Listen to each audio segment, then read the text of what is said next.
గ్రామ పంచాయతీలకు నిధులు ఎవరి దయా దాక్షిణ్యం కాదని బీఆర్ఎస్ కార్యనిర్వాహక అధ్యక్షుడు కేటీఆర్ అన్నారు.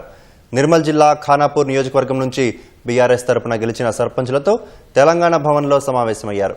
బీఆర్ఎస్ మద్దతుతో గెలిచిన సర్పంచులకు అధికార పార్టీ ఎమ్మెల్యేలు బెదిరించడంపై ఆగ్రహం వ్యక్తం చేశారు. నిధుల కోసం సర్పంచులు ఎమ్మెల్యేలను నిలదీసే హక్కు రాజ్యాంగం కల్పించిందని కేటీఆర్ గుర్తు చేశారు. ఈ సందర్భంగా స్వతంత్ర అభ్యర్థులుగా గెలిచి బీఆర్ఎస్లో చేరిన కొందరు సర్పంచులకు గులాబీ కండువా కప్పి ఆహ్వానించారు. పంచాయతీ ఎన్నికల్లో కాంగ్రెస్ పార్టీ బిత్తరపోయేలా ఫలితాలు వస్తున్నాయన్న కేటీఆర్ ఎంపీటీసీ, జడ్పీటీసీ ఎన్నికల్లోనూ ఐకమత్యంగా పోరాడాలని పార్టీ శ్రేణులకు దిశానిర్దేశం చేశారు. గెలిచిన సర్పంచ్ల మీద వాళ్ళొకరు వీళ్ళొకరు కాంగ్రెస్ ఎమ్మెల్యేలు అడ్డం పొడుగు మాట్లాడుతున్నారు. మీ జిల్లాలో నేను చూసిన ఇలా పొద్దున మీ జడ్చర్ల ఎమ్మెల్యే ఎక్కతక్క మాట్లాడుతుండు. నేను ఇది చేస్తా, అది చేస్తా, ఇందిరం ఇల్లు రానియకుండా చేస్తా, నేను ఒక్క పైసా రాకుండా చేస్తా బీఆర్ఎస్ సర్పంచ్లకు. రేవంత్ రెడ్డి ఇంటెనక పొలం అమ్మిస్తున్నా, ఆడికెళ్ళి వచ్చినాయి ఆ పైసలు.